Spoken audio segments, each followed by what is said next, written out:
Welcome back to New Rockstars. I'm Erik Voss, and Avengers Doomsday and Avengers Secret Wars are confirmed to start a new beginning for the Marvel Cinematic Universe, restoring a central narrative, starting with Dr. Doom as the hero of his own story. The directors, the Russo brothers, have been all over the media circuit in the past week for their Netflix release, The Electric State, sharing the biggest details yet from them about Avengers Doomsday and Secret Wars. And in this video, I'm going to break down everything we learned about the next two Avengers films, including a part of an interview that I don't think all the major outlets have found because it's at the end of an international market source and the English language aggregators kind of overlooked it. So let's do a Russo roundup to figure out Doom's plan. And speaking of Doom, this new mask, same task pillow has been like my favorite thing from our merch store, nerdriot.shop, which is the best way to support New Rockstars. It's full of great nerdy options like a new collection of shirts and mugs inspired by Severance on Apple TV Plus. You know you're going to want one of these for your mind-numbing job that you're clearly neglecting by watching New Rockstars videos. Okay, Joe and Anthony Russo, as part of a media tour for The Electric State, are inevitably being asked about Avengers Doomsday and Secret Wars, but with Doomsday set to begin production in the coming weeks, actually Forbes reported that Marvel Studios has already spent $8 million on pre-production for Doomsday, and that the production company formed for the film is called For All Time Always Productions, which, as the slogan for the Time Variance Authority, already has us wondering how much Avengers Doomsday could tie into the TVA, into Loki, and Miss Minutes. While the TVA was the architecture of the Kang variant He Who Remains, since God of Stories Loki overthrew that Kang variant, that architecture remains arguably up for grabs as a valuable collection of technology that could be taken over by someone like Dr. Doom. We are already assuming that Loki could return for these movies and that Dr. Doom could use the TVA's dumping ground of the Void to begin assembling his Battle World continent. So this took on a new context when the Russo brothers sat down with Omelete, which is a Brazilian news outlet who you might know from events like CCXP and D23 Brazil. Omelete asked the Russos how it felt to be coming back to Marvel Studios after Avengers Endgame over 5 years ago. You said that you were going to take a break for 5 years and come back and bring everybody together. X-Men, Fantastic Four, and to be really honest with you... Did we say this? Yeah. It's a quote. I don't remember saying that. It's a quote, okay? Now, I looked for the exact quote the interviewer attributed to the Russo brothers from 2020 or sometime around there that mentioned the X-Men and the Fantastic Four explicitly. I looked, and I think they're actually referring to this interview with Brandon Davis from April 2019, a few weeks before Endgame released, when the Russos were asked if the X-Men or Fantastic Four would appear in Endgame, and they said no, that Disney's acquisition of Fox properties hadn't been finalized yet when they were shooting the film. But Anthony Russo said, "We will get there," and Joe Russo added, "We'll get to Secret Wars one day." And that was, I believe, the first time these guys said they were even interested in directing Secret Wars, something that they of course would bring back up in various future interviews. And while this first time they mentioned Secret Wars, they didn't explicitly say X-Men or Fantastic Four, the truth is that they brought up Secret Wars when they were asked about X-Men and Fantastic Four. So I think Omelete was very much on point to frame the question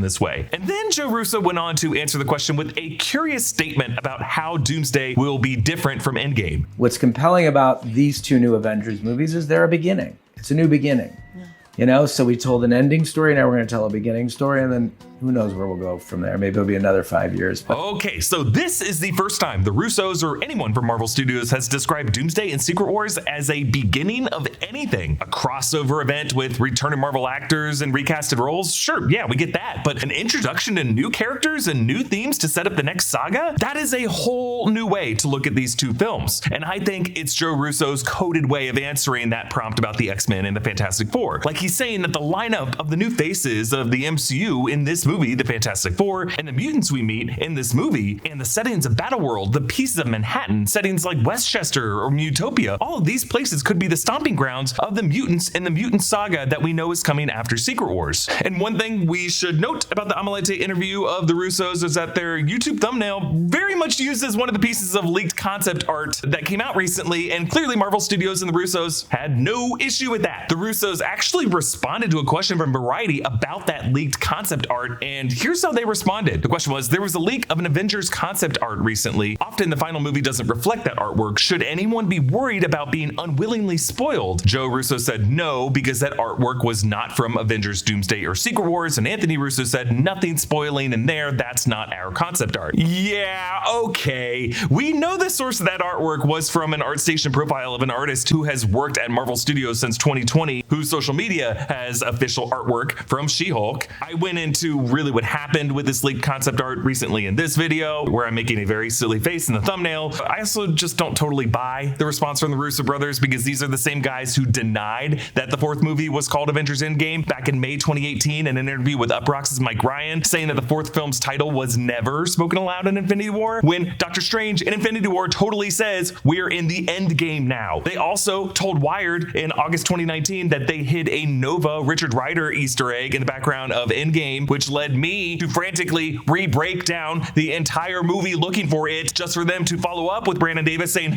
just kidding. So I'm just saying, the Russos have proven that they are very much okay lying when journalists present them with these kind of gotchas. But when it comes to the concept art, there was probably some truth to their statement, because as I broke down in that video, there are countless examples of Marvel commissioning concept art depicting hypothetical matchups and moments of things that were never going to be in the movie, from Deadpool fighting Thanos' lieutenant Proxima Midnight and Shang-Chi to Mysterio versus Doctor Strange and Spider-Man No Way Home. So concept art isn't proof of anything, it's just a concept. And since the Russo brothers have said that this recent concept art isn't their concept art for Doomsday, and the directors of these movies said that we don't have to be worried about being unwillingly spoiled, I'm now okay talking about it. But I will always precede me talking about it with a spoiler warning just in case. So spoiler warning, skip to this time if you don't want to see the art. The concept art in question includes images of God Emperor Doom lording over a medieval court with Sheriff Doctor Strange at his side, as well as a Hulk village in what looks like the Mud Kingdom Greenland zone of Battleworld. Both of these images seeming to reflect images that we saw in Jonathan Hickman's Secret Wars comic run, as well as a new Black Panther that some observers believe is based on the likeness of actor Damson Idris. Again, this is all just concept art, but this new Black Panther could be part of that new beginning that the Russo brothers talked about. The Russo brothers also confirmed to Tech Radar that they aren't just pulling from the 2015 Jonathan Hickman Secret Wars Battleworld, but also from the 1985 Battleworld, the one with the Beyonder that they grew up with. Joe Russo said, well, we always create our own version of the story, so we use the comics as loose inspiration. But you know, I grew up on the original run. That's something that got me into Marvel comic books. The Hickman run is also fantastic, and they're very different from each other in a lot of ways, so we'll draw inspiration from both of them. I have a hard time changing gears. If I'm wired, I stay wired. Going from wired to tired is a skill I never learned, but having a cup of Dream before I go to sleep helps me wind down and get ready for a restful night's sleep. Dream is a sleepy hot cocoa packed with all natural ingredients like melatonin, magnesium,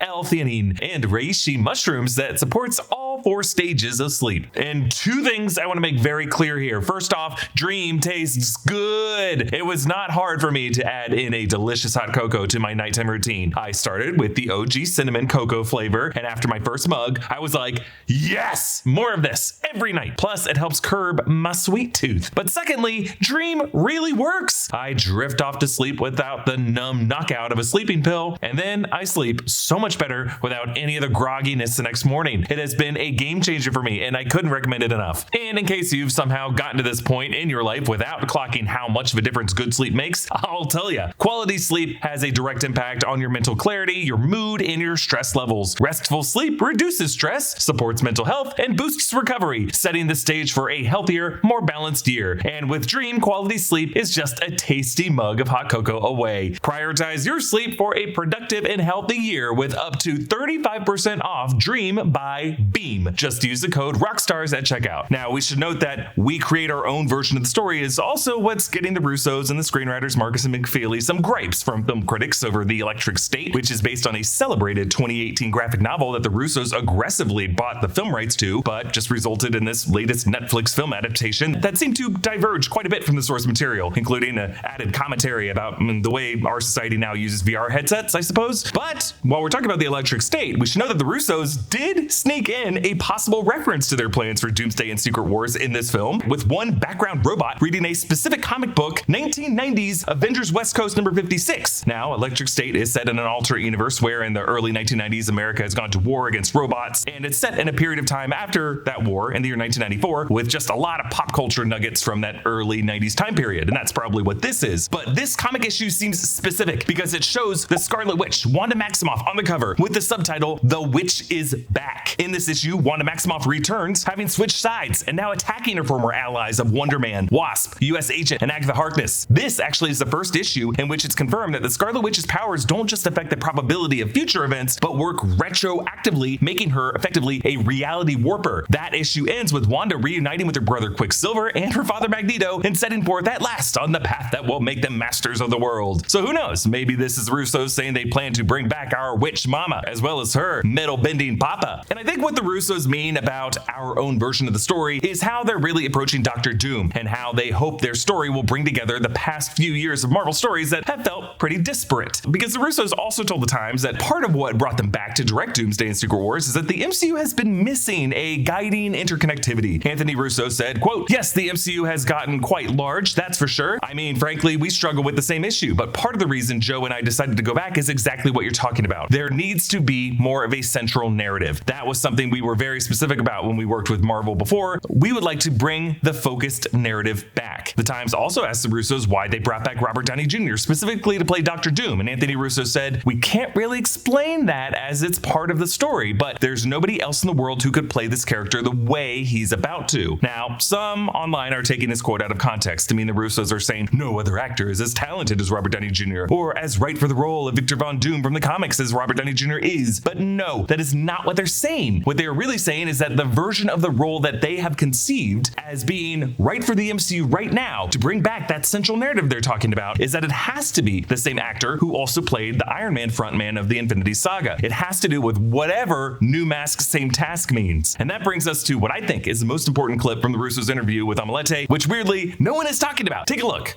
Who came up with the idea to bring Downey Jr. again as that guy? That was Kevin. And interesting enough about that is that conversation was had a while ago. And then Robert tried to talk us into doing it, and we said no, weirdly, because we said we would come back. We just didn't have a story. We didn't have a way in, right? And so we were resistant for a while. And then one day, Steve McFeely, who's one of our key collaborators, said, "I have an idea." And he called us and we went, "That's the story. That story has to be told. It's a really powerful story." And the one thing I will say about the movie is this. We love villains who think they're the heroes of their own stories. That's when they become three-dimensional and when they become more interesting. And when you have an actor like Robert Downey, you have to create a well-shaped, three-dimensional character for the audience. That's where a lot of our focus is going. Okay, so it being Kevin Feige who got Robert Downey Jr. back lines up with what Robert Downey Jr. told the Awards Chatter podcast in August 2024, referring to a conversation between Downey and his wife Susan and Kevin Feige and Bob Iger happening a year prior, sometime around August to September 2023. So that checks out. And Joe Russo's phrasing about villains being the heroes of their own stories in Secret Wars is phrasing he also used back in that 2021 Bro Bible interview about wanting to direct Secret Wars someday. I think what they are hinting at is some kind of opening to Avengers Doomsday that introduces us to just a scientist from another universe named Dr. Victor Von Doom. I think one inspired by Robert Downey Jr.'s performance in Oppenheimer, directed by Christopher Nolan, which began by introducing us to a young J. Robert Oppenheimer, a young scientist with frightful visions of a quantum universe and his tireless academic efforts to bring that into a form of reality, one that ended up potentially dooming his own world. Similarly, Dr. Victor Von Doom could be introduced as just a scientist who traveled the multiverse and wept upon seeing universe after universe crumble from incursion events. Like, it could begin with an opening narration like, "My name is Victor, and I come from a doomed world. I discovered the multiverse, and I sought another world. For years, I ran through every equation, every algorithm, every permutation, but every world ended the same way. Doom. If only I could put a suit of armor around the world, and that's what led me to find another with a similar dream. I see a suit of armor around the world. And I realized I could build my own world and armor it in my own image." So this way, Tony Stark's mad futurist lab rantings from Age of Ultron could give us both the title of Avengers Endgame. That up there, that's the Endgame. And the world, a battle world in Doomsday and Secret Wars. And that is everything the Russos have told us about Doom's plan. Comment down below with your thoughts on all this. Follow me at EA Voss and subscribe to all the channels of the New Rockstars Network for breakdowns and news coverage of everything you love. Thanks for watching, and I'll see you next time. Bye.